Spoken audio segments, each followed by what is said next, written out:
दोस्तों नमस्कार। मेरा नाम सोपाल सिंह राठौड़ और मेरे YouTube चैनल पे आप सभी का हार्दिक स्वागत करता हूं। दोस्तों आज का विषय है, हम लोग घर खरीदते हैं तो क्या छोटी छोटी मिस्टेक्स करते हैं, क्या कॉमन मिस्टेक्स करते हैं जिन पे अपना ध्यान नहीं जाता। कई बार अपन जानबूझ के भी गलती करते हैं। कई बार तो इन इन चीजों को कैसे ध्यान रखें, इन गलतियों को कैसे अपन सुधारें।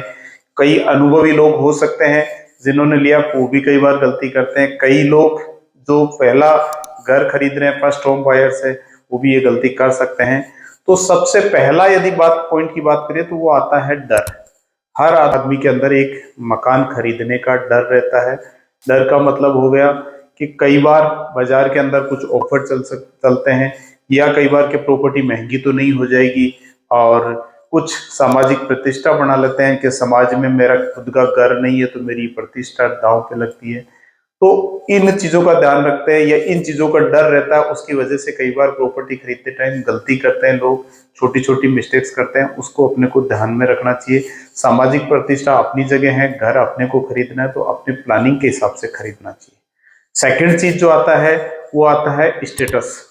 आज के टाइम के अंदर, या फिर किसी का ड्रीम होता है कि मेरे को इतना मकान कम से कम चाहिए, इतना होगा तो ही लूंगा, नहीं तो मैं नहीं लूंगा। ऐसी जिद नहीं करे। करना चाहिए प्लान कई बार, लेकिन अपने जिद के चक्कर में छोटे जो अवसर आते हैं, छोटे जो बेनिफिट्स मिलने वाले आते हैं, या अच्छी प्रॉपर्टी अपने को कई बार मिलती है या मिलने वाली है, उससे कोई प्रॉफिट मिलने वाला है, तो उनको नजरअंदाज नहीं करें। उनके बारे में भी अपने को सोचना चाहिए। तो सेकंड पॉइंट आता है स्टेटस। उसके अंदर क्या होता है कि लोग कई बार अपना ईगो बना लेते हैं कि मेरे को तो इससे छोटा प्लॉट नहीं चाहिए, इससे बड़ मतलब इतना मकान तो कम से कम चाहिए। तो इस चीज को भी ध्यान जरूर रखना चाहिए। इसके अलावा थर्ड पॉइंट की यदि अपन बात करें तो आज भी लोग गलती करते हैं। डेवलपर या बिल्डर जो बना रहा है, मकान आपको दे रहा है या प्लॉट्स आपको दे रहा है, तो उसकी साख पे ध्यान नहीं देते हैं।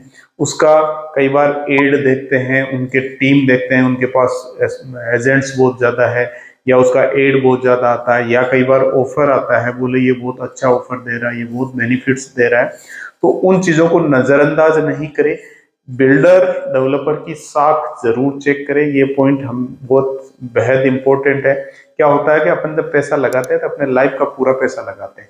यदि वो पैसा कहीं ना कहीं आपका गलत जगह इन्वेस्ट होता है, गलत जगह जाता है, तो आपको प्रॉब्लम हो सकती है। इसके अलावा चौथे पॉइंट की बात करते हैं तो हर आदमी का जो प्लानिंग होता है वो होता है नए घर का, और या नए जो एरिया डेवलप हो रहे हैं वहां प्लानिंग रहता है। कई बार क्या होता है, नए घर की रेट ज्यादा हो सकती है, और होती है प्रैक्टिकल में बात करें तो। लेकिन आपके आसपास में कई पुराने मकान भी ले सकते हैं। पुराने का मतलब ये नहीं कि आप 15 साल 20 साल या 25 साल 30 साल पुराना ले, कोई जर्जर बिल्डिंग में ले, वो मैं उसके लिए राय नहीं दे रहा हूँ। मैं ये कह रहा हूँ 5 से 10 साल के बीच का कोई आपको पहले की बनी हुई बिल्डिंग में आपको मकान मिल रहा है, फ्लैट मिल रहा है, या बना बनाया मकान मिल रहा है, और प्रॉपर लोकेशन पे मिल रहा है, अच्छी लोकेशन पे मिल रहा है। इसके अलावा वहाँ आपको कनेक्टिविटी की सुविधाएं रहेगी। आप आउटसाइड में लेते हैं, हो सकता है आपको सस्ता मिल रहा हो या महंगा मिलता है। आउटसाइड के अंदर वैसे महंगा मिलेगा, लेकिन आपको नियर बाई कई बार पुराना मकान आपको अच्छा मिल सकता है। कई बार कुछ प्लॉट्स भी है, यदि आप ज्यादा पुराना मकान लेते हैं तो उसमें केवल प्लॉट की रेट लगती है, मकान की नहीं लगती है, लेकिन लोकेशन आपको अच्छी मिल जाती है, वहां आने जाने की आपको सुविधाएं हो जाती है। तो इस पॉइंट को हमेशा ध्यान जरूर रखें। केवल नई प्रॉपर्टी के चक्कर में भी नहीं रहे कि नई के साथ में पुरानी पे भी आपको देखना चाहिए, एक्सप्लोर जरूर करना चाहिए। आपको उसमें चेक जरूर करें, देखना जरूर चाहिए। क्या होता है कि अपन देखते नहीं है, ये गलती करते हैं। इसके अलावा प्रॉपर्टी में कभी भी शॉर्ट टर्म के लिए इन्वेस्टमेंट नहीं होता है, शॉर्ट टर्म में ग्रोथ नहीं मिलता है। कई बार मिल जाता है, वो आपका भाग्य काम कर रहा है। लेकिन प्रॉपर्टी में यदि इन्वेस्टमेंट करते हैं तो आपको 5 साल से ऊपर का कम से कम प्लान करना चाहिए। मिनिमम हो सकता है साल 2 साल में कई बार मिल जाता है, जब मार्केट ऊपर रहता है उस टाइम मिल जाता है। कई शहरों के अंदर अभी इस टाइम पे पीक पे चल रहे मार्केट, तो वहां ग्रोथ अच्छा मिल रहा है, किसी को 2 गुना किसी को 3 गुना रिटर्न मिल रहा है। तो उन चीजों को ध्यान में रखते हुए और आगे की प्लानिंग करें। शॉर्ट टर्म के लिए कभी भी आप प्लान नहीं करें। एक गलती जो और करते हैं वो आता है पेमेंट प्लान। पूरे पेमेंट प्लान को ढंग से देखते नहीं है, और कई बार क्या होता है कि आदमी प्रॉपर्टी लेता है ना, तो वो उसको चकाचौंध में या उसको पसंद आ जाती है तो पेमेंट को, उन चीजों को भूल जाते हैं। तो पेमेंट प्लान जरूर देखें, कितने टाइम में आपको पेमेंट देना है, सबसे पहले तो ये पूरा जरूर देखें।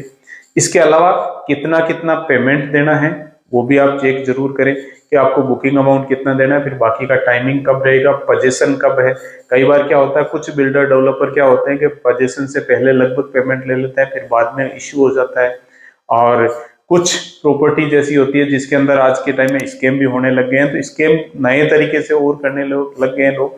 रेरा होने के बाद में भी कोई जरूरी नहीं है कि आपको पोजीशन मिलेगा ही मिलेगा।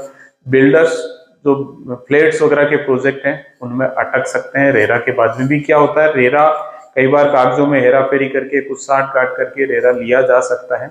इसके लिए आपको बिल्डर डेवलपर की साख जरूर देखनी चाहिए, उन्होंने पहले क्या डिलीवर किया, पहले कितने प्रोजेक्ट दिए लोगों को।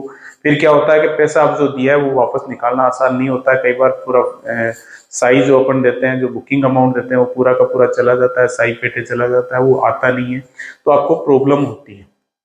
इसके अलावा कई लोग क्या होता है, ओवर कॉन्फिडेंस होते हैं। जैसे मान लीजिए किसी की सैलरी 1 लाख रुपए है या 1.5 लाख है या 50,000 है, जो भी है, तो वो क्या करते हैं कि ओवर कॉन्फिडेंस रहते हैं, मेरे को इतना लोन मिल जाएगा। लोन के लिए पहले बैंक के अंदर आप चेक करें। क्या होता है, आपने एक भी लोन नहीं लिया था, आपका सिविल स्कोर -5 होता है, तो आपके लोन की रेट ऑफ इंटरेस्ट 5 से 10 पैसे 15 पैसे ज्यादा होती है। तो इस चीज को ध्यान जरूर रखें। सिविल अच्छा रखने के लिए आप कभी भी, कोई जरूरी नहीं है कि क्रेडिट कार्ड ही खरीदे। कोई छोटा 10,000, 5,000, 20,000 का कोई मोबाइल ले सकते हैं, घर पे कोई टीवी, वॉशिंग मशीन कुछ भी लेते हैं, तो यदि वो आपने लिया, एक बार आपने छोटा सा भी लोन लेकर चुकाया है, तो आपका सिविल स्कोर 600-700 के आसपास रहेगा ही रहेगा। तो आप सिविल स्कोर हमेशा अच्छा रखें, ये ध्यान जरूर रखें। नए होम बायर्स है जो, जिनको पहला मकान खरीदना है, वो लोग कई बार इन चीजों पे ध्यान नहीं देते। जिन्होंने सेकंड ले रहे हैं उनके तो ऑलरेडी ट्रैक रिकॉर्ड बन जाता है, तो इस पॉइंट को जरूर ध्यान रखें, ये कई बार गलती करते हैं। इसके अलावा एश्योर रिटर्न्स, इस पे कई लोगों का फोकस होता है, कई लोग इसमें उलझ जाते हैं। कई जगह मिलता है कि साहब आपको 12% रिटर्न देंगे हम सालाना, और वो 12% रिटर्न खुद जेब से कहीं नहीं देते। 80 रुपए की चीज है, वो 100 रुपए में बेचेंगे और 12 रुपए आपको दे देंगे, बाकी पैसा फिर भी बचाएंगे। तो इस चीज का ध्यान जरूर रखें, एश्योर रिटर्न पे न जाए, मंथली किराए पे नहीं जाए। कई बार किराए के लालच में आदमी फंस जाता है। किराए की प्रॉपर्टी यदि अपन प्लान करते हैं तो उसमें पूरा इन्वेस्टिगेशन पहले पूरा करें, पूरा उसका चेक करें कि कितना आपको रिटर्न मिल रहा है। कुछ एरिया में क्या होता है कि प्रॉपर्टी की ग्रोथ नहीं मिलती है, लेकिन महीने का रेंट आपको मिल जाता है, तो आदमी क्या करता है कि रेंट के चक्कर में फंस जाता है। रेंट आपको बहुत कम मिलता है। आप मान लीजिए 50 लाख की प्रॉपर्टी ले रहे हैं, तो आपको 10 से 15,000 रुपए रेंट मिलता है, तो वो प्रॉपर्टी मैं सजेस्ट नहीं करता हूं। लेकिन आपकी 50 लाख की प्रॉपर्टी पे आपको 30,000 35,000 यदि किराया मिल रहा है और वहां कुछ ग्रोथ होने के चांसेस है, तो आपको प्लान करना चाहिए। आप केवल किराए के लिए प्रॉपर्टी लेके डाल रहे हैं, तो वो आपके लिए गलत डिसीजन हो सकता है। इस चीज के लिए ध्यान जरूर रखें। और आज के टाइम में जो मकान बनाते हैं लोग, वो अपनी वर्तमान परिस्थितियों को देखते हुए बनाते हैं। वर्तमान परिस्थितियों की मैं इसलिए बात कर रहा हूं कि आज आप हस्बैंड वाइफ है या छोटे बच्चे हैं, तो आप उस हिसाब से प्लान कर लेते हैं। कल को हो सकता है बच्चे बड़े होंगे, शादी होगी, तो मकान बड़ा चाहिएगा आपको, या आपके माता पिता आपके साथ रहने वाले, क्या परिस्थितियां हो सकती है। तो कम से कम 10 से 15 साल का आगे का विजन लेके 10 से 15 साल में अपने को क्या चीजों की जरूरत हो सकती है, इन चीजों की प्लानिंग करके अपने को मकान फाइनलाइज करना चाहिए, अपनों को खरीदना चाहिए। कहीं भी फ्लैट खरीद रहे हैं, चाहे आप बना बनाए मकान खरीद रहे हैं या प्लॉट खरीद रहे हैं, तो भी उसी बजट के हिसाब से, और बजटिंग जरूर करें। कितना पैसा अपने पास है, कितना अपने को बैंक से लेना है, ये बजटिंग जरूर करें। ओवर बजट कभी भी नहीं जाए, जितना आपका बजट अलाउ करता है उसके हिसाब से ले, कल को फिर अपने को दिक्कत हो सकती है।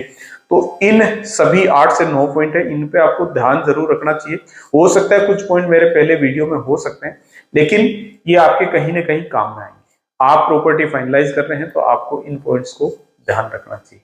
दोस्तों, वीडियो को लाइक करें, चैनल को सब्सक्राइब करें, कमेंट जरूर करें। आपको इससे संबंधित कोई सब्जेक्ट हो तो उसके लिए कमेंट कर सकते हैं, और ज्यादा से ज्यादा लोगों को वीडियो को शेयर करें। मेरा वीडियो देखने के लिए आपका बहुत बहुत धन्यवाद। दोस्तों, आप स्वस्थ रहें, आप हमेशा व्यस्त रहें और हमेशा मस्त रहें।